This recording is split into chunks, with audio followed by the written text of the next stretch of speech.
আমার পয়গম্বর মুহাম্মদ রাসূলুল্লাহ সাল্লাল্লাহু আলাইহি ওয়াসাল্লাম। জোরে বলুন সুবহানাল্লাহ। মানুষ তৈরি করার কারখানায়, আলেম তৈরি করার কারখানায় এই মাদ্রাসায় আমরা সমবেত হয়েছি। এই মুহূর্তে আপনি যদি পৃথিবীর চিত্র একটু তাকিয়ে দেখেন, মুসলমান আজকে কি মানবতার জীবন যাপন করতেছে। আমরা তো বাড়িতে খাচ্ছি, নামাজ আদায় করতেছি, কেউ খানকায় পড়ে আসি, কেউ মসজিদে আসি, কেউ দাওয়াতে তাবলীগে আসি, এক কেউ মাদ্রাসার মুহাদ্দিস সেজে বসে আছি, কেউ নামাজ পড়তেছি, রোজা করতেছি। কিন্তু আজকের এই পৃথিবীর কোটি কোটি মুসলমান আজকে কিভাবে তারা লাঞ্ছিত, অপমানিত, অবহেলিত। মুসলমান আজ কি মানবতার জীবন যাপন করছেন হিসাব করে দেখছেন? এই পৃথিবীর ভিতরে আপনি একটু তাকাই দেখেন, বসনিয়ার দিকে তাকান, চেচনিয়ার দিকে তাকান, হার্জেগোভিনার দিকে তাকান, প্যালেস্টাইনের দিকে তাকান, ইরাকের দিকে তাকান, আফগানিস্তানের দিকে তাকান, বুলগেরিয়ার দিকে তাকান, সোমালিয়ার দিকে তাকান, লেবাননের দিকে তাকান, সিরিয়ার দিকে তাকান, মিশরের দিকে তাকান, সর্বশেষ কাশ্মীরের দিকে তাকান। কাশ্মীরে কিন্তু মুসলমানদেরকে পাখির মতো গুলি করে হত্যা করা হচ্ছে। জোরে বলুন ঠিক কিনা? শুধু তাই নয়, আজকে পত্রিকা খুললে অবাক হবেন, সকল মানুষ অবাক হয়ে গেছে যে মায়ানমার 40,000 মানুষকে হত্যা করা হয়েছে। আপনি সমুদ্রের ভিতরে তাকাবেন, সমুদ্রের ভিতরে মুসলমানের লাশ, শুধু লাশ আর লাশ ভাসতেছে। শুধু তাই নয়, ওই দেশের সরকার, মায়ানমারের সরকার এই মুসলমানদের বিরুদ্ধে জিহাদ ঘোষণা করেছে। মুসলমানদের বাড়িতে ঢুকে, মুসলমানদের ঘরের ভিতরে ঢুকাই দিয়ে আগুন দিয়ে জেলে পুড়িয়ে ছারখার করে দিয়ে মুসলমানকে হত্যা করেছে। শুধু একমাত্র দায়ী হলো তারা মুসলমান। জোরে বলুন ঠিক কিনা? মুসলমান এই কারণেই কিন্তু আজকে লাঞ্ছিত, অপমানিত, নাকি বলেন? আর আমরা তো আজকে মুহাদ্দিস সাজে বসে আছি, খানকা শরীফ নিয়ে বসে আছি। মুসলমানদের আজকে কি অবস্থা একটু তাকাই দেখেন। আজকের এই মাহফিলে আলোচনা হবে ইনশাআল্লাহ। এই প্রতিষ্ঠানের সম্মানিত সভাপতি, এই মাহফিলের সম্মানিত সভাপতি, শ্রদ্ধেয় বড় ভাই, তিনি আমার দাওয়াতের সময় আলোচনার একটা বিষয় দিয়েছিলেন, আল কোরআনী শ্রেষ্ঠ বিজ্ঞান, নাকি বলেন? আপনার তো ওয়াজ শুনে থাকেন, মসজিদে এরকম ওয়াজের মাহফিলে এসেছে নামাজের ওয়াজ করা, নামাজের ওয়াজ, রোজার ওয়াজ, জিকিরের ওয়াজ, তালিমের ওয়াজ, এই সমস্ত ওয়াজ আপনারা শোনেন। আজকে আমি আলোচনা করব যে আলোচনাটা হলো আল কোরআনী শ্রেষ্ঠ বিজ্ঞান। জোরে বলুন কি আলোচনার বিষয়? আল কোরআনী শ্রেষ্ঠ বিজ্ঞান। কোরআনের ভিতরে বিজ্ঞানের কোনো কথা আছে কিনা দেখবেন। এই পৃথিবীর ভিতরে যত ধর্মগ্রন্থ আছে, এই পৃথিবীর ভিতরে 173টি ধর্ম আছে, 1253টি জাতি আছে, 248টি দেশ নিয়ে জাতিসংঘ গঠিত। পৃথিবীর ভিতরে এখনো অনেক রাষ্ট্র আছে যে রাষ্ট্র জাতিসংঘের সদস্য না। 4500 ভাষার মানুষ এই পৃথিবীতে আছে। এই পৃথিবীর বয়স প্রায় 600 কোটি বছর। এই পৃথিবীতে হাজার হাজার কোটি কোটি মুসলমান কিন্তু আছে। দেখেন এই মুসলমান, এই কোরআনে কারীম, এই বিজ্ঞানের সঙ্গে নাকি কন্ট্রাডিকশন আছে নাকি? কিন্তু পৃথিবীতে যে 173টি ধর্ম আছে, অন্যান্য ধর্ম, এই ধর্ম কিন্তু বিজ্ঞানের সঙ্গে কন্ট্রাডিকশন লাগছে। অন্যান্য ধর্ম অবলম্বীদের কারণে অনেক বিজ্ঞানীদেরকে আত্মহত্যা করতে হয়েছে, অনেক বিজ্ঞানীদেরকে ফাঁসির কাস্টে ঝুলতে হয়েছে। নবী করিম সাল্লাল্লাহু আলাইহি ওয়াসাল্লামের কোনো ছায়া ছিল না। কেন? নবী করিম সাল্লাল্লাহু আলাইহি ওয়াসাল্লামের কোনো ছায়া ছিল না। বিশ্ব নবীর গায়ে মশা মাছি বসা হারাম ছিল, নাকি বলেন? ছিল কিনা? সেই নবীকে কিন্তু কষ্ট দিয়েছে সেই আবু জেহেলের প্রেতাত্মারা। জোরে বলুন ঠিক কিনা? নবী করিম সাল্লাল্লাহু আলাইহি ওয়াসাল্লাম মক্কা এবং মদিনা আল্লাহ তাআলা নাজিল করলেন কেন? তো আমাদের দেশেও আসতে পারতো, ভারতেও আসতে পারতো। মায়ের পেটে সন্তান কতদিন থাকে আমরা সকলেই জানি। মায়ের পেটে সন্তান 10 মাস 10 দিন অথবা 8 মাস, কোনোটা সঠিক না। কোরআনে কারীম থেকে প্রতিটি কথার জবাব ইনশাআল্লাহ দেওয়া হবে। আল্লাহ পাক এই নগণ্য গোলামকে কোরআন দিয়ে যত সময় কথা বলে কথা বলার তৌফিক দান করেন। সকলে বলেন আল্লাহুম্মা আমিন। মায়ের পেটে সন্তান কতদিন থাকে? কোরআনে কারীমের ভিতরে আছে, যার আত্মা নেই কিন্তু বাইতুল্লাহ শরীফ তওয়াফ করেছে। আত্মা নেই অথচ বাইতুল্লাহ শরীফ তওয়াফ করেছে, কোরআনে কারীমের ভিতরে আছে। কোন কবর মুর্দাকে নিয়ে চলাফেরা করেছে? কোন কবর মুর্দাকে নিয়ে চলাফেরা করেছে? সোনা পুরুষের জন্য হারাম কেন? মহিলার জন্য জায়েজ। মহিলারাও মানুষ, আমরাও মানুষ, তারাও ভাত খায়, আমরাও ভাত খাই, কিন্তু মহিলাদের জন্য সোনা জায়েজ, পুরুষের জন্য কেন সোনা পরা হারাম? গানে লোক বেশি হয়, সবাই লোক কম হয় কেন? কোরআনে কারীম থেকে আপনাদের শুনতে হবে। কোন প্রকার আমল করলে মৃত্যুর অর্ডার পিছাই দেওয়া হয়, আজরাইলকে আল্লাহ তাআলা ফিরাই নিয়ে যায়, এ ওয়াজ কোনোদিন শোনেন নাই? কোরআনে কারীমের ভিতরে আছে, দুইটা আমল যদি করতে পারে কোনো মানুষ, মৃত্যুর অর্ডার পিছাই দেওয়া হয়, আজরাইলকে ফিরিয়ে নেওয়া হয়। এটা কোরআনে কারীম থেকে আপনাদের সম্মুখে আলোচনা করা হবে। একটি আমল করলে, মাত্র একটি আমল করলে আপনি আল্লাহর জান্নাতে যেতে পারবেন, এটা কোরআনে কারীমের ভিতরে আছে। এই আলোচনা আপনারা শুনতে পাবেন। এই 10টি প্রশ্ন আমার আলোচনার ভিতরে কোরআন থেকে উত্তর হয়ে যাবে। জোরে বলুন সুবহানাল্লাহ। দেখেন ভাই, এই মাহফিল থেকে কিছু বাড়ি নেওয়ার চেষ্টা করতে হবে, নাকি বলেন? চেষ্টা করবেন মানুষদেরকে সালাম করার। ইসলামের একটা বড় হুকুম হলো সালাম দেওয়া। আজকে চেষ্টা করবেন বাড়িতে যেই আমার মা বোনদেরকে সালাম দেওয়ার। সালাম যদি আজকে বাড়িতে যেই দেন, তাহলে একটু হাসাহাসি হইতে পারে, নাকি বলে?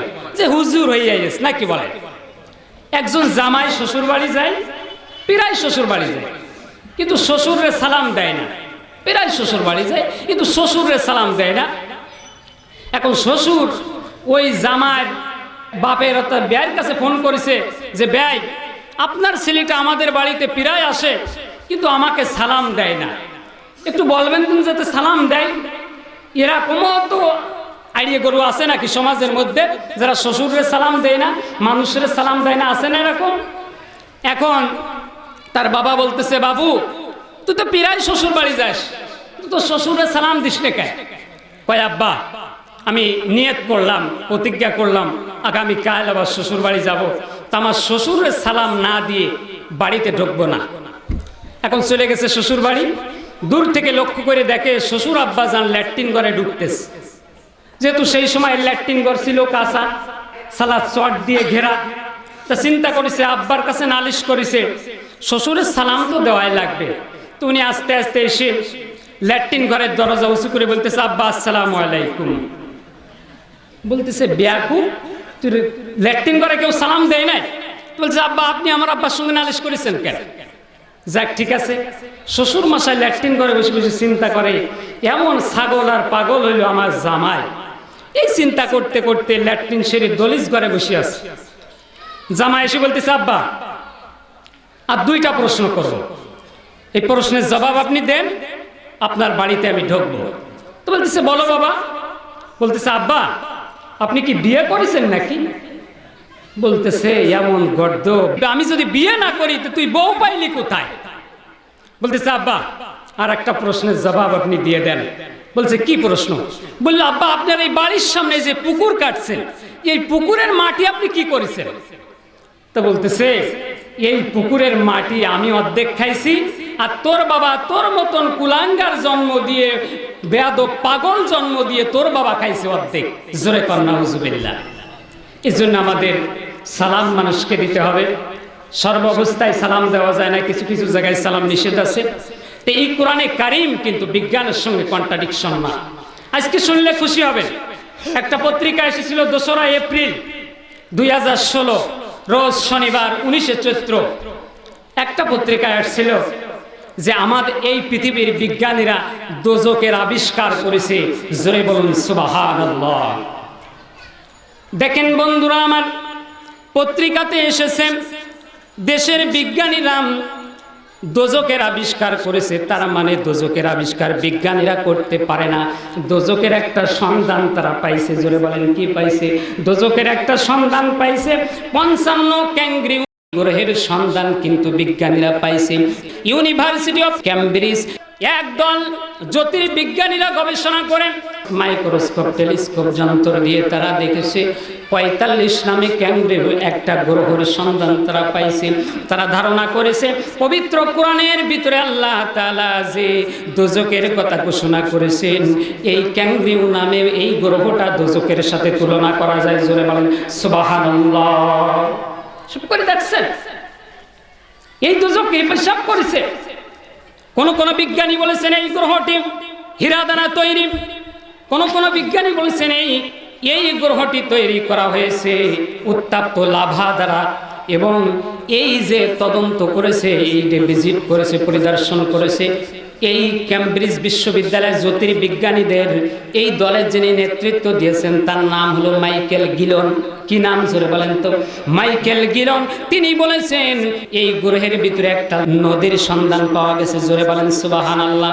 তারা পরীক্ষা করে পর্যবেক্ষণ করে দেখেছে এই গ্রহের ভিতরে এমন অগ্নিকাণ্ড এবং এমন তাপ এখানে আসে, যেটা আল্লাহ তাআলা কোরআনের ভিতরে যে জাহান্নাম দোজখের কথা বলেছে এটা ওই দোজখের একটা সাদৃশ্য। জোরে বলেন সুবহানাল্লাহ। দেখছেন হিসাব করে? কোরআনে কারীম তো কন্ট্রাডিকশন না। আল্লাহ সূরা ইয়াসিনের ভিতরে বলছেন ইয়াসিনুল কুরআনিল হাকীম, by the Quran full of wisdom. এটা বিজ্ঞানময় কোরআনের শপথ, এটা বিজ্ঞানময় কোরআনের শপথ। সূরা ইউনূসের 1 নম্বর আয়াতে আল্লাহ তাআলা বলছেন আলিফ লাম রা তিলকা আয়াতুল কিতাবিল হাকীম। এটা বিজ্ঞানময় কোরআনের আয়াত। জোরে বলুন সুবহানাল্লাহ। তাহলে কোরআনের সঙ্গে কন্ট্রাডিকশন আছে নাকি? এটা বিজ্ঞানময় কোরআনের আয়াত। কোরআনের এখন বর্তমান নব নব আবিষ্কার দেখে আমাদের মাথা হেড হচ্ছে, আর মনে মনে চিন্তা করতেছি হয়তো বিজ্ঞান অনেক দূর আগাই গেছে, কিন্তু তা নাই। বিজ্ঞান কোরআন থেকে আগাতে পারে নাই। কোরআনকে বলা হয় ফাদার অফ সায়েন্স, কোরআনকে বলা হয় বিজ্ঞানের পিতা। জোরে বলুন সুবহানাল্লাহ। শুনলে অবাক হবে, আলোচনা সামনে আসতেছে বিজ্ঞান কি জিনিস, বিজ্ঞান কোথা থেকে আসলো, এটা আপনাকে আমাকে জানতে হবে নাকি বলেন? নামাজের ওয়াজ তো ইমাম সাহেব করে জুম্মার দিন, জিকিরের ওয়াজ তো করে, হজের ওয়াজ তো করে, আজকে তো কোরআনের ওয়াজ শুনে যান। দেখেন এই কোরআনটা আমরা কোথা থেকে পেলাম, কার দুয়ার বরকতে আল্লাহ তাআলা এই কোরআনে কারীম আপনাকে আমাকে দিলেন?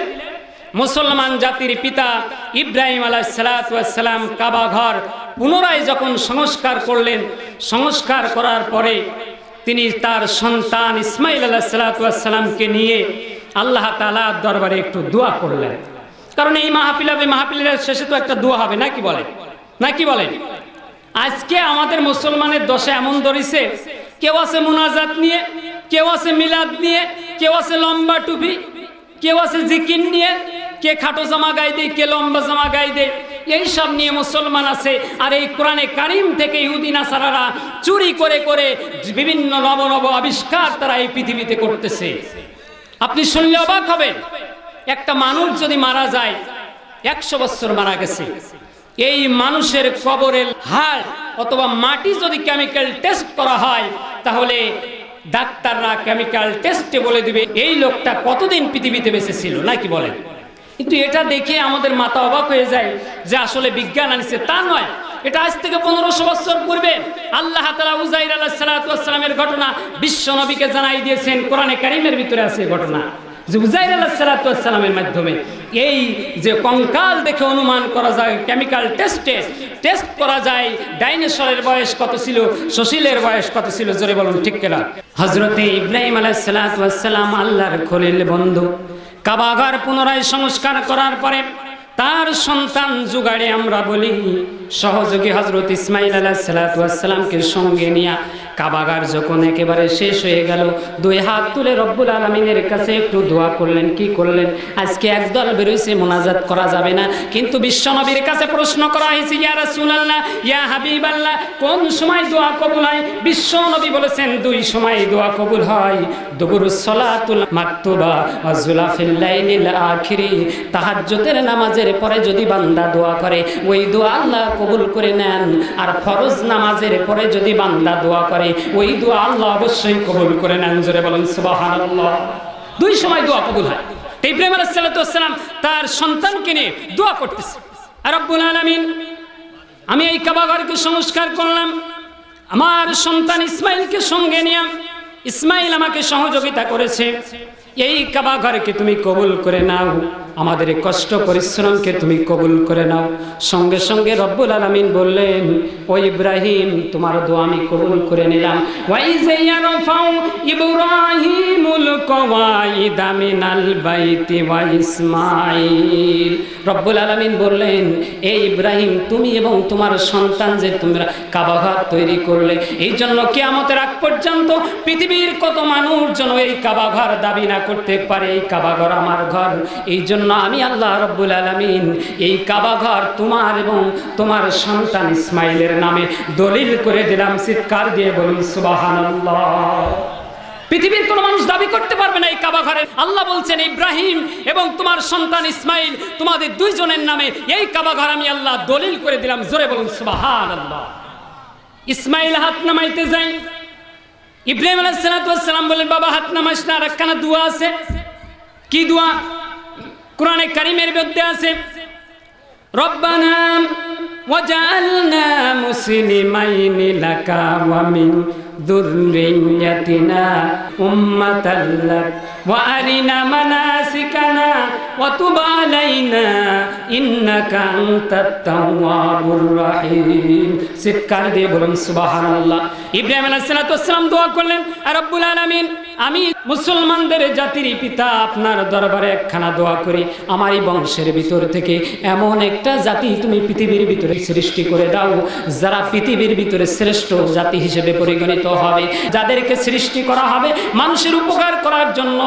এই দোয়া যখন করলেন, রব্বুল আলামিন বললেন, জাতির পিতা ইব্রাহিম, ও আমার খলিল, তোমার এই দোয়াখানা আমি কবুল করে নিলাম। কুনতুম খায়রা উম্মাতিন উখরিজাত লিন-নাসি তা'মুরুনা বিল মা'রুফ। রব্বুল আলামিন বললেন, ইব্রাহিম তোমার দোয়ার বরকতে তোমার বংশের মধ্যে মুসলমান নামে একটা জাতির গোলাপর্তন করে দিলাম। চিৎকার দিয়ে বলুন সুবহানাল্লাহ। ইসমাইল হাত নামাইতে যাই, বাবা ইব্রাহিম বলে, ইসমাইল হাত নামাস না, আর একখানা দোয়া রব্বুল আলামিনের কাছে করা লাগবে। সে দোয়াটাও কোরআনে কারীমের ভিতরে আল্লাহ জানাই দিয়েছেন, রব্বানা ওয়াবাস ফীহিম রাসূলাম মিনহুম ইয়াতলু আলাইহিম আয়াতিকা ওয়া ইউআল্লিমুহুমুল কিতাবা ওয়াল হিকমাতা ওয়া ইউযাক্কিহিম ইন্নাকা আনতাল আজিজুল হাকীম। তাফসিরে বাইজাবি খুলে দেখবেন, তাফসিরে মারুফুল কোরআন খুলে দেখবেন, তাফসিরে জালালাইন খুলে দেখবেন, তাফসির ইবনে আব্বাস খুলে দেখবেন, তাফসির ইবনে কাসির খুলে দেখবেন, তাফসিরে রাজি খুলে দেখবেন। এই তাফসির খুলে খুলে আমি 10 খান তাফসির মিলেছি। হাকিম শব্দের অর্থ করেছে সমস্ত তাফসির কারণ হাকিম মানে হলো তত্ত্বজ্ঞানী, হাকিম মানে হলো মহাজ্ঞানী, হাকিম মানে হলো বিজ্ঞান। জোরে বলেন সুবহানাল্লাহ। ইব্রাহিম আলাইহিস সালাম দোয়া করলেন, রব্বুল আলামিন আমার দোয়ার কারণে আমারই বংশের মধ্যে মুসলমান নামে একটা জাতির গোলাপর্তন যখন তুমি করে দিলে, এই মুসলমানদের শ্রেষ্ঠত্বকে ধরে রাখার জন্য এমন একজন নবীর বরাদ্দ দিয়ে দেন যে নবীর কাছে কোনো দুনিয়ার বিজ্ঞানী এসে ঠাঁই পাবে না। জোরে বলুন সুবহানাল্লাহ। দোয়া করেছে, এমন একজন নবীর বরাদ্দ দিয়ে দেন যে নবীর কাছে দুনিয়ার কোনো বিজ্ঞানী এসে ঠাঁই পাবে না। আল্লাহ বললেন, রব্বুল আলামিন তোমার দোয়া কবুল করে নিলাম, মুহাম্মদ সাল্লাল্লাহু আলাইহি ওয়াসাল্লাম নামে একজন নবীর বরাদ্দ দিয়ে দিলাম। জোরে বলুন সুবহানাল্লাহ। আজকে আমেরিকা এবং লন্ডনের বিজ্ঞানীরা ডিমের পরীক্ষা করতেছে। জোরে বলেন কিসের পরীক্ষা করতেছে? ডিমের পরীক্ষা করতেছে। একজন সাহাবী 14 বছর বিবাহ করেছে, রাসূলের কাছে এসে বললেন, ইয়া রাসূলুল্লাহ, ইয়া হাবিবাল্লাহ, আপনার দরবারে এসেছি, 14 বছর বিবাহ করেছি, স্ত্রীকে নিয়ে ঘর সংসার করেছি, আমার সন্তান হয় নাই, আপনি কোনো তদবির দিবেন নাকি? আপনি কোনো ঔষধ দিবেন নাকি? আখির জামানার পয়গম্বর 1 মিনিট নীরবতা পালন করে বললেন, ও আমার সাহাবী, তুমি বাড়িতে যাও, তোমার স্ত্রীকে নিয়মিত তুমি ডিম খাওয়াইবে, আল্লাহ পাক তোমার সন্তান দান করবেন। জোরে বলুন সুবহানাল্লাহ। ডিম খাওয়া শুরু করে দিয়েছে। আজকে আমেরিকা এবং লন্ডন ফ্রান্সের বিজ্ঞানীরা আজকে ডিমের পরীক্ষা করতেছে। আজকে আর বিজ্ঞান করে ব্যাং নেই, আছে নাকি? কোরআনকে বলা হয় ফাদার অফ সায়েন্স। ডিমের পরীক্ষা করতেছে যে বিশ্বনবী কেন ডিমের কথা বললেন। এই সাহাবী ডিম খাইতে খাইতে 3 মাস অতিক্রম হয়ে যাওয়ার পরে এসে বললেন, ইয়া রাসূলুল্লাহ, ইয়া হাবিবাল্লাহ, আপনি কি কোনো ঔষধ পাল্টাই দিবেন নাকি, তদবির পাল্টাই দিবেন নাকি? খাইতে খাইতে 3 মাস ডিম খাইলাম, আমার স্ত্রীর কোনো পেটে কোনো বাচ্চা আসে না, আপনি অন্য কোনো তদবির দিবেন নাকি? দুনিয়ার ডাক্তারদের নিজাম হলো প্রথমে দেবে প্যারাসিটামল, যদি ভালো কাজ না হয় ফার্স্ট প্লাস দেবে, এইচ প্লাস দেবে, নাকি বলেন ইনজেকশন দেবে, আস্তে আস্তে উপরের দিকে উঠবে, ডাক্তারের ব্যবসাও চলবে, নাকি বলেন?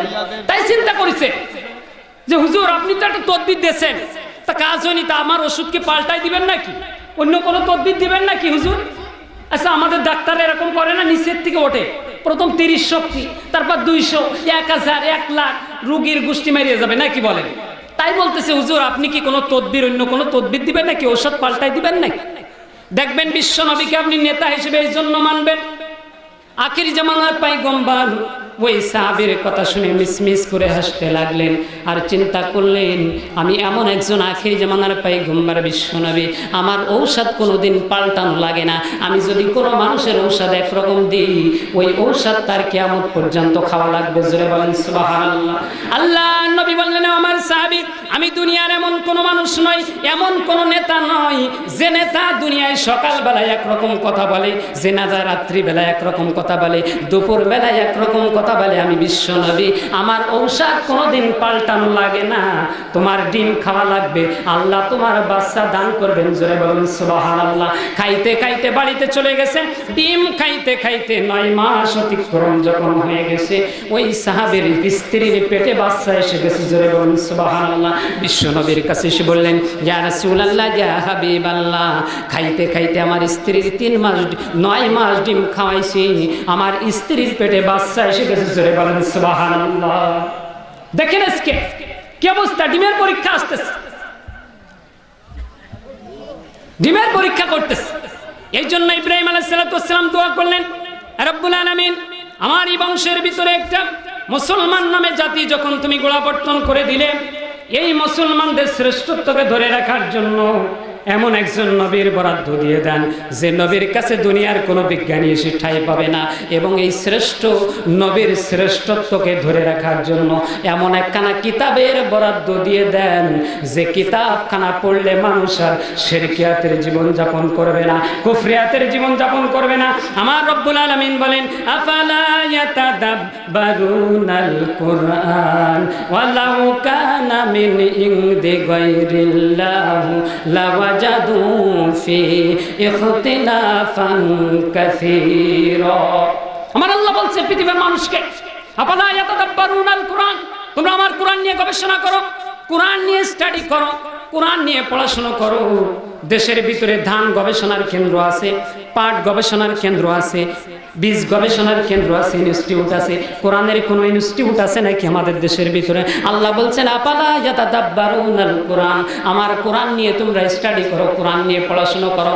আর কোরআন নিয়ে যে ব্যক্তি চিন্তা ভাবনা করবে, পড়াশোনা করবে, আমার আল্লাহ আয়াতের মধ্যে বলেন আল্লাহ তাকে অবশ্যই হেদায়েত নসিব করবেন। জোরে বলুন সুবহানাল্লাহ।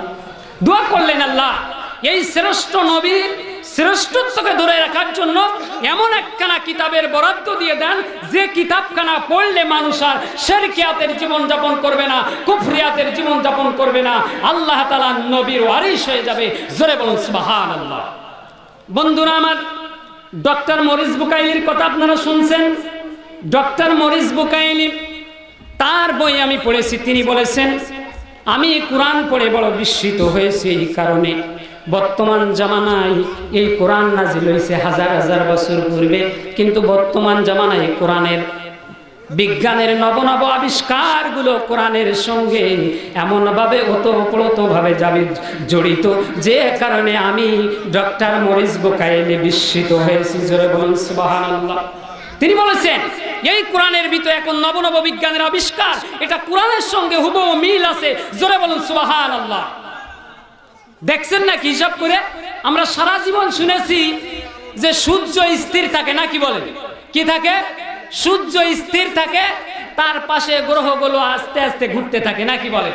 কিন্তু আজ থেকে 1500 বছর পূর্বে আল্লাহ তাআলা কোরআনে কারীম নাজিল করে জানিয়ে দিয়েছেন এ বিজ্ঞানীরা তোমরা আমার কোরআন খুলে দেখো, সূরা ইয়াসিনের 40 নম্বর আয়াতে আমি আল্লাহ জানিয়ে দিয়েছি লাশামসু ইয়ানবাগি লাহা আন তুদরিকাল কমারা ওয়ালাল লাইলু সাবিকুন নাহার ওয়া কুল্লুন ফি ফালাকিন ইয়াসবাহুন। চিৎকার দিয়ে বলুন সুবহানাল্লাহ। এই আয়াতে আমার রব্বুল আলামিন বলেন সূর্য চন্দ্রকে ধরতে পারে না, চন্দ্র সূর্যকে ধরতে পারে না, রাত দিনকে অতিক্রম করতে পারে না। তার মানে সূর্য তার নিজ কক্ষ কক্ষপথে থেকে থেকে ঘুরে, চন্দ্র তার নিজ কক্ষপথে থেকে আবর্তন করতে থাকে। জোরে বলেন সুবহানাল্লাহ। সেটা ইব্রাহিম দোয়া করেছে, এমন একখানা কিতাব দেন যে কিতাব পড়লে মানুষের শিরকিয়াতে জীবনযাপন করবে না। একজন বিজ্ঞানী, নাম হলো লন্ডনের অক্সফোর্ড বিশ্ববিদ্যালয়ের, নাম হলো মুরপন। তিনি পানি বিজ্ঞানী ছিলেন। কোরআনের ভুল ধরার জন্য কোরআন পড়া তিনি শুরু করে দিলেন। এই কোরআনের ভিতরে ভুল ধরার জন্য তাম পৃথিবীর ভিতরে মানুষ শুধু কোরআন কোরআন করে, তো এই কোরআনের ভিতরে কোনো ভুল আছে কিনা, এই জন্য অক্সফোর্ড বিশ্ববিদ্যালয়ের পানি বিজ্ঞানী মুরপল কোরআন পড়া শুরু করে দিলেন। এই কোরআন পড়তে পড়তে সূরা তুর পাইলেন। জোরে বলেন কি পাইলেন? সূরা তুর পাইলেন। ওয়াত্তুর ওয়া কিতাবিম মাসতুর ফি রাক্কিম মানশুর ওয়াল বাইতিল মা'মুর ওয়াস সাকফিল মারফু'i ওয়াল বাহরিল মাসজুর। চিৎকার দিয়ে বলুন সুবহানাল্লাহ। এই সূরা তুরের মধ্যে আল্লাহ রাব্বুল আলামিন 6টা জিনিসের কসম খাইছেন। শেষে যে 6 নম্বরে কসম খাইছেন, ওয়াল বাহরিল মাসজুর, সমুদ্রের পানি ফুটানো। সুবহানাল্লাহ। অক্সফোর্ড বিশ্ববিদ্যালয়ের পানি বিজ্ঞানী, তার মাথা ঘোলা শুরু হয়ে গেছে। কত আইন গ্রন্থ পড়েছি, কত বিধান গ্রন্থ পড়েছি, কত ধর্ম গ্রন্থ পড়ে পড়ে তন্ন তন্ন করে হাফেজ হয়ে বসে আছি, কিন্তু কোথাও পাই নাই ওয়াল বাহরিল মাসজুর, সমুদ্রের পানি ফোটানো। এমন কথা তো কোথাও পাই নাই। এই সমুদ্রের পানি ডিস্টিল ওয়াটার হিসেবে আপনি ব্যবহার করতে পারেন, এই সমুদ্রের পানি আপনি কাপড় কাচার হিসেবে ব্যবহার করতে পারেন, এই সমুদ্রের পানি আপনি রান্না করার কাজে ব্যবহার করতে পারেন। এই সমুদ্রের পানি যদি আপনি খান আপনার পেট খারাপ করবে না। আল্লাহ বলেন ওয়াল বাহরিল মাসজুর, সমুদ্রের পানি ফোটানো। জোরে বলেন সুবহানাল্লাহ। অক্সফোর্ড বিশ্ববিদ্যালয়ের পানি বিজ্ঞানী মাথা ঘোলা শুরু হয়ে গেল যে কেন আল্লাহ তাআলা বললেন সমুদ্রের পানি ফোটানো। এই সমুদ্রের তলদেশে কোনো আগুনের ব্যবস্থা আল্লাহ করে রাখছে নাকি? এই জন্য অক্সফোর্ড বিশ্ববিদ্যালয়ের পানি বিজ্ঞানী 100 জন বিজ্ঞানীদেরকে নিয়ে সমুদ্রের ভিতরে আস্তানা গাড়লেন এবং পাইপ নিচের দিকে ঢোকানো শুরু করলেন। জোরে বলেন সুবহানাল্লাহ। দেখছেন, কোরআন যখন বিজ্ঞানীদের হাতে যায়, আমরা তো দাড়ি টুপি মিলাদ কে মুনাজাত এই নিয়ে আসি পড়ে, না কি বলে? আর তো কোনো জায়গা নেই। আর কোরআন থেকে বিজ্ঞানীরা চুরি করে নিয়ে নবনব আবিষ্কার করতেছে। এই কোরআন থেকে টেপ রেকর্ডার আগে আবিষ্কার হয়েছে, এই কোরআন থেকে প্লেন আবিষ্কার হয়েছে। আমাদের তো এই চিন্তা করার সময় নেই আমাদের। অক্সফোর্ড বিশ্ববিদ্যালয়ের পানি বিজ্ঞানী 100 জন বিজ্ঞানীদেরকে নিয়ে সমুদ্রের ভিতরে আস্তানা গাড়লেন। সমুদ্রের তলদেশে পাইপ ঢুকানো শুরু করে দিলেন। ভাইরা আমার, পাইপ ঢুকাতে ঢুকাতে যাইতে যাইতে যখন 32,000 ফিট নিচে গেছে, তারপরে যে পাইপগুলা দেওয়া হয় সমস্ত পাইপগুলা মোমের মতো গলে যায়। জোরে বলেন সুবহানাল্লাহ। নাকি বলেন? এই অবস্থা দেখে ওখান থেকে 71 জন মানুষ মুসলমান হয়ে গেল। জোরে বলেন সুবহানাল্লাহ। রব্বানা ওয়া বাস ফীহিম রাসূলাম মিনহুম ইয়াতলু আলাইহিম আয়াতিকা ওয়া ইউআল্লিমুহুমুল কিতাবা ওয়াল হিকমা। ইব্রাহিম আলাইহিস সালাম দোয়া করলেন, রব্বুল আলামিন এমন একখানা কিতাব আপনি দিয়ে দেন, বিশ্ব নবীর উপরে যে কিতাবখানা পড়লে মানুষ শিরকিয়াতের জীবন যাপন করবে না, কুফরিয়াতের জীবন যাপন করবে না। এই অবস্থায় দেখে 71 জন পানি বিজ্ঞানী তারা মুসলমান হয়ে গেল। জোরে বলেন সুবহানাল্লাহ। অক্সফোর্ড বিশ্ববিদ্যালয়ের পানি বিজ্ঞানী চিন্তা করলেন, দেখা যাক কোরআনে কারিমের ভিতরে আর তুর শব্দ আছে কিনা, নাকি বলে? আর কোথাও তুর শব্দ আছে কিনা একটু দেখা লাগে নাকি? কোরআন পড়া শুরু করে দিলেন, কোরআন পড়া শুরু করে দিলেন। পড়তে পড়তে সূরা মুমিনুনের মধ্যে 20 নম্বর আয়াত পাইলেন। জোরে বলেন কি পাইলেন? 20 নম্বর আয়াত পাইলেন। আল্লাহ বলছেন, ওয়াশাজারাতান তাখরুজু মিন তুরি সাইনাতাম বুতুবিদ্দুহুনি ওয়াসিবগিল লিল আকিলিন। এই আয়াত পাইলেন, ওয়াশাজারাতান তাখরুজু মিন তুরি সাইনা তামবুতু বিদ্দুহুনি ওয়াসিবগিল লিল আকিলিন।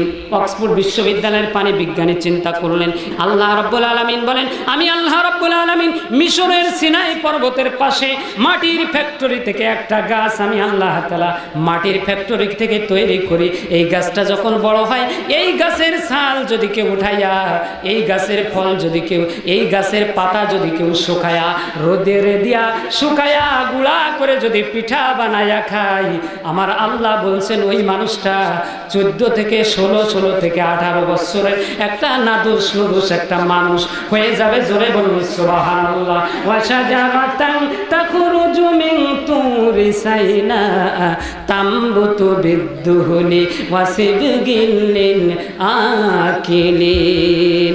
এমন হবে এই গাছের ছাল যদি গোড়া করে খাই, আল্লাহ রাব্বুল আলামিন বলেন তার তামাম শরীরের ভিতরে খুজলি পাঁচড়া কোনো ঘা থাকবে না। জোরে জোরে বলুন সুবহানাল্লাহ। বন্ধুরা আমার, অক্সফোর্ড বিশ্ববিদ্যালয়ের পানি বিজ্ঞানী চিন্তা করলেন কোরআনের তো মাঝপথে চলে গেলাম, শেষের দিকে একটু যাওয়া লাগবে।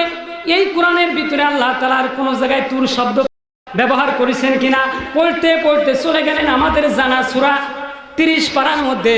তুর শব্দ খুঁজতে খুঁজতে 3 শব্দ পাইলেন। জোরে বলেন কি পাইলেন? ওয়াত্তিন ওয়াজ্জাইতুন ওয়াতুরি সিনিনা ওয়া হাযাল বালাদিল আমিন। আল্লাহু আকবার বলে রুকুতে যায়। আমরা কি করি?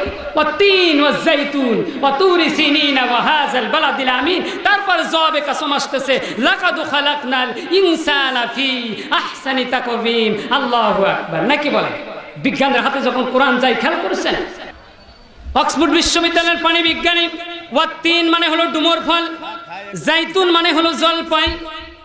অক্সফোর্ড বিশ্ববিদ্যালয়ের পানি বিজ্ঞানী তার মাথা গলা শুরু হয়ে গেল যে আল্লাহ দুনিয়ায় কত ভালো ভালো ফল আছে, কোন ফলের কথা আল্লাহ বললেন না কেন? আল্লাহ ডুমুর ফলের কথা বললেন, কলার কথা বলতে পারতেন। আম আছে অন্তত এই বাংলাদেশে 12 প্রকারের আম গাছ আছে। কত প্রকারের আম আছে, কত আঙ্গুর আছে, আপেল আছে, নেশপাতি আছে, কত ফল আছে, কিন্তু আল্লাহ কোনো ফলের কথা বললেন না। বললেন ওয়াত্তিন ওয়াজ্জাইতুন। তিন মানে হলো ডুমুর ফল, জাইতুন মানে হলো জলপাই। জোরে বলেন সুবহানাল্লাহ। বিজ্ঞানকারে আজকে ডুমুর ঢুকে গেছে, বিজ্ঞানকারে আজকে ডুমুর ঢুকে গেছে। আজকে আর বিজ্ঞানকারে ব্যাং নাই। ওয়াত্তিন মানে ডুমুর ফল। হিসাব করে দেখছেন বর্তমান বাংলাদেশে এমন কোনো ফল নাই যে ফলের ভিতরে সার ব্যবহার করা হয় না।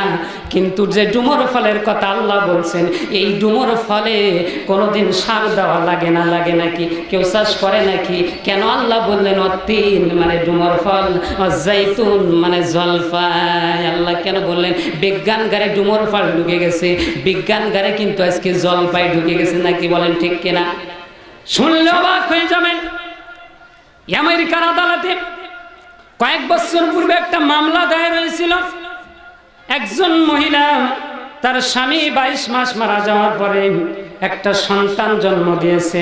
এলাকার মানুষ বলেছে এই সন্তানটি হলো জারজ সন্তান, কিন্তু ওই মহিলা বলেছে না, এই সন্তান জারজ সন্তান না, 22 মাস পূর্বে যে আমার স্বামী মারা গেছে ওই স্বামীর সন্তান। নাকি বলেন? কিন্তু আমরা জানা গদ যে 10 মাস 10 দিন মায়ের পেটে সন্তান থাকে। একটা প্রশ্নের জবাব এখন আপনারা পাবেন। নাকি বলেন? সন্তান মায়ের পেটে কতদিন থাকে? এলাকার লোকজন বলতেছে এটা জারজ সন্তান, তুমি খারাপ কাজ করেছো। আর ওই মহিলা বলতেছে না, আমি খারাপ কাজ করি নাই। 22 মাস পূর্বে যে আমার স্বামী মারা গেছে ওই স্বামীটা হলো আমার আসল স্বামী, আমি খারাপ কাজ করি নাই। মামলাটা কোর্টে চলে গেছে, বিচারে চলে গেছে। বিচারকের সামনে মহিলা যেই বললেন, স্যার আমি কোনো খারাপ কাজ করি নাই, 22 মাস পূর্বে যে আমার স্বামী মারা গেছে ওই স্বামীর সন্তান এটা।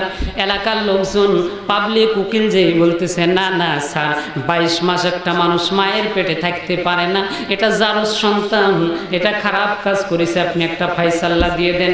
ব্যারিস্টারদের ডাকলেন, আমেরিকা এবং লন্ডনের আইনজীবীদের ডেকে একটা ফুল বেঞ্চ তৈরি করলেন। বললেন এবং তুমি বললেন, বিজ্ঞানীরা বললেন আমেরিকা এবং লন্ডন এবং আমেরিকার আইনজীবীদেরকে নিয়ে একটা ফুল বেঞ্চ তৈরি করে বলে দেওয়া হলো, তোমরা এই মহিলার সম্পর্কে একটা ফায়সালা দিয়ে দাও। নাকি বলেন? ফায়সালা দেওয়া লাগবে না? শুনলে অবাক হয়ে যাবেন। মুসলমান আজকে কোথায় আছে? 248টা দেশ নিয়ে জাতিসংঘ।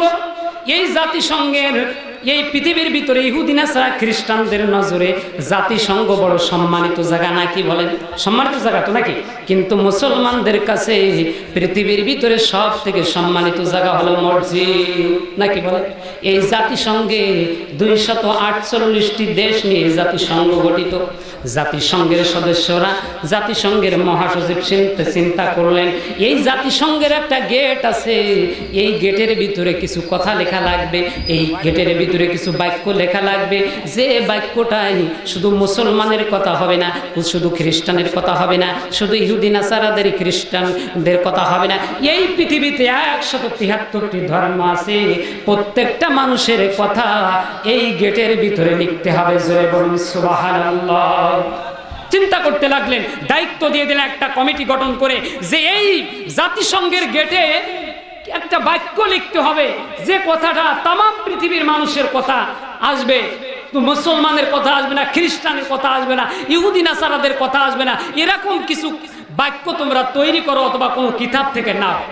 আচ্ছা বলেন তো, মুসলমান কি প্রথমে কোরআনে হাত দেয় নাকি ইহুদি নাসারা হাত দেয় নাকি? কোরআনে কি হাত দেয় নাকি? মুসলমান বাদে ইহুদি নাসারা খ্রিস্টান তারা তাদের ধর্ম আগে দেখবে। জাতিসংঘের মহাসচিব নির্দেশ করলেন, সদস্য বৃন্দরা নির্দেশ করলেন, শব্দ বিজ্ঞানীকে ডাকা হোক, অক্ষর বিজ্ঞানীকে ডাকা হোক, যে কথাগুলো লেখা হবে এই কথাগুলো ওজন করা লাগবে, নাকি বলেন? ওজন করা লাগবে। শব্দ বিজ্ঞানীদের ডাকা হলো, শব্দগুলো ওজন করা হবে। অক্ষর বিজ্ঞানীকে ডাকা হলো, অক্ষরগুলো ওজন করা হবে।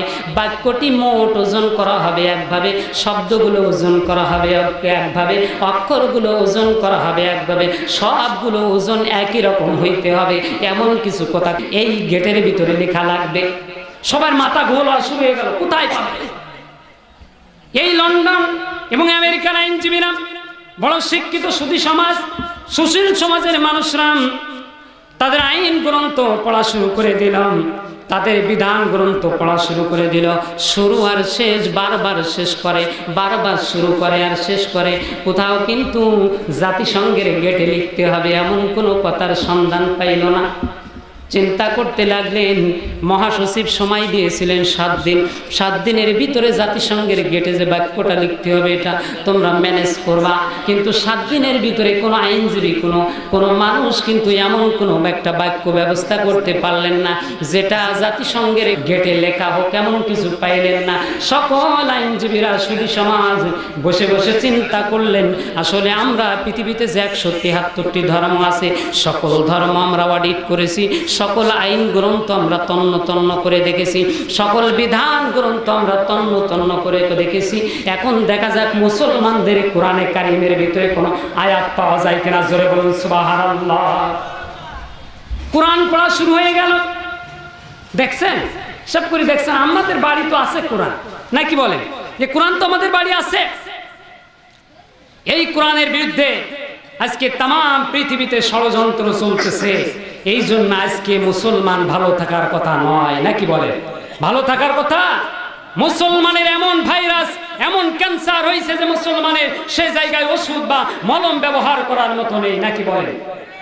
মনে যদি পছন্দ ধরে, মনে যদি পছন্দ ধরে, গন্ধ কি পাওয়া যায়, চোখে তারে যাই না দেখা, চোখে তারে যাই না দেখা, মলম দিবি কোন জায়গায়, মলম দিবি কোন জায়গায়। মুসলমানদের হৃদয়ে এমন ব্যথা ক্ষত শুরু হয়ে গেছে, মলম দেওয়ার ব্যবস্থা নেই। এ কথাটা আজকে বলাও যাবে না, নাকি বলাও যাবে না। যত দোষ নন্দ দোষ, যত দোষ নন্দ ঘোষ, সত্যটা কইলেই দোষ, করলেই অন্যায়ের প্রতিবাদ। নামটি হবে আমার মৌলবাদ, নামটি হবে আমার মৌলবাদ। ঠিক কিনা? রঙিন এই পৃথিবী, রঙিন এই পৃথিবী ছাড়িতে হইবে, রঙিন এই পৃথিবী ছাড়িতে হইবে, সাদের জৈবন মাটিতে খাইবে, শূন্য হবে জিন্দেগানি।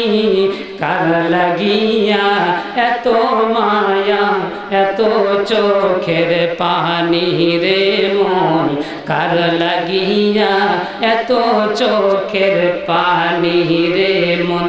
আজকে মুসলমানদের হৃদয় ভেঙে খানখান হয়ে গেছে।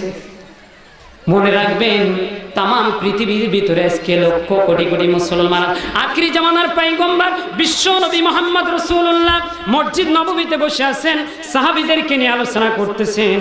হঠাৎ বিশ্ব নবী চোখের পানি ছেড়ে দিয়ে বললেন, ও আমার সাহাবীরা শোনো, কিছুক্ষণ আগে জিবরিল আমিন আমার কাছে এসেছিলেন এবং বলে গেছে আজকে তামাম পৃথিবীতে 1 লক্ষ আপনার সাহাবী আছে, কিন্তু আপনার এই সাহাবী সহ আপনি মায়ের খান না। কিন্তু এমন এক জামানা আসবে তামাম পৃথিবীর ভিতরে আপনার লক্ষ কোটি কোটি উম্মতি মুহাম্মাদি থাকবে, তারপরেও আপনার এই উম্মতিরা মায়ের খাইবে। শুধু তাই নয়, আমেরিকা এবং ব্রিটেন নেটো বাহিনী গঠন করে এই মুসলমানদের উপরে বম্বিং শুরু করবে। জোরে বলি ঠিক কিনা? শুরু হচ্ছে কিনা? সমস্ত ইহুদি নাসারা খ্রিস্টান সবাই একমত হয়েছে মুসলমানদেরকে কিভাবে ধ্বংস করা যায়। জোরে বলুন ঠিক কিনা? সাহাবীরা প্রশ্ন করলেন, ইয়া রাসূলুল্লাহ, আজকে এই জামানায় পৃথিবীতে 1 লক্ষ মুসলমান সাহাবী আপনার আছে, মুসলমানরা মার খায় না। আমার আল্লাহ বলেছেন, নবী এই কোরআনকে আমি আপনার উপর নাজিল করেছি, আপনি শুধু মায়ের খাইতে থাকবেন, মুসলমানরা মায়ের খাইবে, এই জন্য কি কোরআন নাজিল করেছি। আমার আল্লাহ বলেন, তাহা মা আনজালনা আলাইকাল কুরআনা লিতাশকা। নবী হে, এই কোরআন এই জন্য আপনার উপরে নাজিল করি নাই, আপনার ভাগ্যকে ভাগ্যহাত করে দিবে, আপনি মায়ের খাইবেন, আপনার উম্মতি মুহাম্মাদি মায়ের খাইবে, এই জন্য কোরআন আমি নাজিল করি নাই। কোরআন আপনার উপরে এই জন্য নাজিল করেছি, আপনার ভাগ্যকে প্রসন্ন করে দিবে। শুধু তাই নয়, এই কোরআনের রাজ কায়েম আপনি তামাম পৃথিবীতে করবেন। জোরে বলুন সুবহানাল্লাহ। আপনি মিলাদ পড়ি গরম গরম জিলাপি খাবেন, এই জন্য নাজিল করেছিলেন। এই কোরআন নাজিল করেছে, আপনার আব্বা মারা যাচ্ছে, পাশে বসে সূরা ইয়াসিন পড়ে আপনি কানে ফুঁক দেবেন, এই জন্য কোরআন নাজিল করেছে নাকি?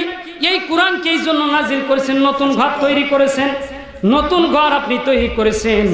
এই কোরআনকে আপনি ওখানে ইমাম সাহেবকে ডেকে 1 খতম কোরআন পড়াই নেবেন, মানুষ মারা গেছে কবরখানায় যেয়ে আপনি কোরআন পড়বেন, এই জন্য তো কোরআন নাজিল করেছেন। আমার আল্লাহ বলছেন, কোরআন আমি এই জন্য নাজিল করি নাই, কোরআন থেকে তোমরা শুনে যাও। হাদা বায়ানুল লিন্নাসি ওয়া হুদা ওয়া মাউইযাতুল লিল মুত্তাকিন। This is a plan statement for mankind and guidance and instruction to those who are all muttaqin. এই কোরআন আমি নাজিল করেছি মানুষের একটা বিধিমালা। হাজা বায়ানুল লিন্নাস, এটা মানুষের একটা বিধিমালা। কি এটা? কি এটা? মানুষের একটা বিধিমালা। মানুষের চলা, সমাজ কিভাবে চলবে, রাষ্ট্র কিভাবে চলবে, আপনার পরিবার কিভাবে চলবে, অর্থনীতি, সমাজনীতি, ব্যবসা নীতি আপনি কিভাবে চালাবেন, এই জন্য এই কোরআনে কারীম নাজিল করেছি। হাজা বায়ানুল লিন্নাস, এটা মানুষের জন্য একটা সংবিধান। ওয়া হুদান, গাইডেন্স মানে হলো সংবিধান, এই গাইডেন্স এটা হলো সংবিধান। ওয়া মাউইজা, এটা হলো উপদেশ, ইনস্ট্রাকশন এটা হলো একটা শিক্ষা, নাকি বলেন? এটা উপদেশ। আল্লাহ অন্য আয়াতে সূরা বাকারার মধ্যে বলেন, শাহরু রমাদানাল্লাযী উনজিলা ফীহিল কুরআন হুদাল লিন্নাসি ওয়া বাইয়িনাতিম মিনাল হুদা ওয়াল ফুরকান। আমার আল্লাহ এই আয়াতের ভিতরে জানাই দিলেন, এই কোরআনটা আমি মানুষের জন্য সংবিধান করেছি। এই গাইডেন্স ফর ম্যানকাইন্ড, এটা মানুষের জন্য সংবিধান, এটা গরুর জন্য সংবিধান না, এটা ছাগলের জন্য সংবিধান না, এটা পৃথিবীর কোনো মানুষের কোনো অন্য কোনো প্রাণীর জন্য সংবিধান না। এ সংবিধান আমি মানুষের জন্য নাজিল করেছি। হুদাল লিন্নাস, এ গাইডেন্স ফর ম্যানকাইন্ড, এটা হলো তামাম পৃথিবীর মানুষের জন্য সংবিধান। জোরে বলুন সুবহানাল্লাহ। দেখছেন এই কোরআন কারীম কি জন্য আল্লাহ নাজিল করলে? শুধু তাই নয়, আমার আল্লাহ বলছেন, এই কোরআন মিলাদ পড়ার জন্য নাজিল করিনি, এই কোরআন শুধু তেলাওয়াতের জন্য আসেনি, এই কোরআন আমি নাজিল করেছি। আমার আল্লাহ তাআলা কোরআনে কারীমের ভিতরে বলেন, আলিফ লাম রা কিতাবুন আনজালনাহু ইলাইকা লিতুখরিজান নাসা মিনাল যুলুমাতি ইলান নূর। এই কোরআন আমি নাজিল করেছি সমাজের ভিতরে ঈমান বিধ্বংসী যত রোগ আছে, কি আছে জোরে বলেন? ঈমান বিধ্বংসী যত রোগ আছে, চুরি, দাড়ি, খুন খারাপি, জিনা, ব্যভিচারী, সিটারি, বাটপাড়ি, যত সমাজকে ধ্বংস করে, ঈমানকে ধ্বংস করে, এমন রোগের হায়ার অ্যান্টিবায়োটিক হিসেবে কোরআন আমি নাজিল করেছি। জোরে বলেন সুবহানাল্লাহ। তা হায়ার অ্যান্টিবায়োটিক অ্যান্টিবায়োটিক। আমার আল্লাহ কোরআনে কারিমের ভিতরে বলেন, ওয়ানুনাজ্জিলু মিনাল কুরআনি মা হুয়া শিফাউ ওয়া রাহমাতুল লিল মুমিনিন। এই কোরআন আমি নাজিল করেছি মুমিনদের শেফা স্বরূপ। মুমিনদের যে রোগ আছে, রোগের হায়ার অ্যান্টিবায়োটিক ঔষধ হিসেবে কোরআন নাজিল করেছি। জোরে বলেন সুবহানাল্লাহ।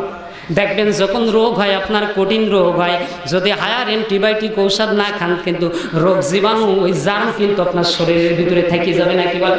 প্রচন্ড জ্বর হয়েছে, এখন হায়ার অ্যান্টিবায়োটিক ওষুধ যদি আপনার ডাক্তার না দেয়, ডাক্তার যদি সফিউল্লাহ হয়, ডাক্তার যদি ভালো না বোঝে, ডোজ যদি পুরাই না দিতে পারে, 6 দিন খাইতে হবে, 5 দিন খাইতে হবে, 3 দিন খাবেন হায়ার অ্যান্টিবায়োটিক। কিন্তু আপনার শরীরের ভিতরে যে রোগ জীবাণু আছে, জার্ম আছে, এই জার্মটা একেবারে মৃত্যুর শেষ পর্যায়ে চলে যায়, মৃত্যু অবস্থায় থাকে।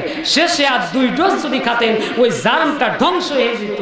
কিন্তু আপনি তা খেলেন না, এক সফিউল্লাহ ডাক্তারের ওষুধ খাইছেন, যে ডাক্তারের এতটুকু বোধগম্য নেই, ডোজ পুরানোর এই বিবেক শক্তি নেই, বিধায় সেই জার্ম আবার কিন্তু রোগ জীবাণু বেরিয়ে ওঠে, ওটা আপনি আবার জ্বরে আক্রান্ত হয়ে যাবেন। এই জন্য আমার আল্লাহ বলেন, ওয়ানুনাজ্জিলু মিনাল কুরআনি মা হুয়া শিফাউ ওয়া রাহমাতুল লিল মুমিনিন।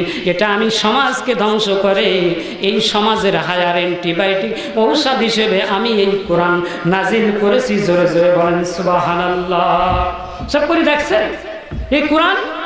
আজকে কিন্তু বিজ্ঞানকারে ব্যাং নাই, বিজ্ঞানকারে কিন্তু ডুমোর ফল ঢুকে গেছে। নাকি বলেন? ওয়াতিন ওয়া জাইতুন, জাইতুন মানে জলপাই, বিজ্ঞানকারে ডুমোর ফল ঢুকে গেছে, জাইতুন মানে জলপাই ঢুকে গেছে। শুনলে অবাক হয়ে যাবেন, এই কোরআনে কারিমের ভিতরে আমার আল্লাহ তাআলা বলছেন, এই কোরআনে কারিম যারা পড়ে কিন্তু তারা কিন্তু আর শিরকিয়াতের জীবনযাপন করবে না। মুসলমানদের জাতির পিতা ইব্রাহিম দোয়া করে গেছে, এই জন্য যারা কোরআনের কাছে এসেছে তারাই মুসলমান হয়ে গেছে। নাকি বলেন? বিবিসি লন্ডনের সংবাদ আপনারা শোনেন কিনা? বিবিসি লন্ডন, বিবিসি লন্ডন মানে ব্রিটিশ ব্রডকাস্টিং কর্পোরেশন। এই বিবিসি থেকে প্রতিদিন কমপক্ষে 40টি ভাষায় সংবাদ পৃথিবীর বিভিন্ন দেশে পরিবেশন করা হয়। 40টি ভাষায় সংবাদ পরিবেশন করা হয়। এই ব্রিটিশ ব্রডকাস্টিং কর্পোরেশনের ডেপুটি ডাইরেক্টর নাম হলো মিস্টার জন এ ক্লার্ক, এবং মিস্টার জন এ ক্লার্কের একটা সন্তান মিস্টার জোনাথন।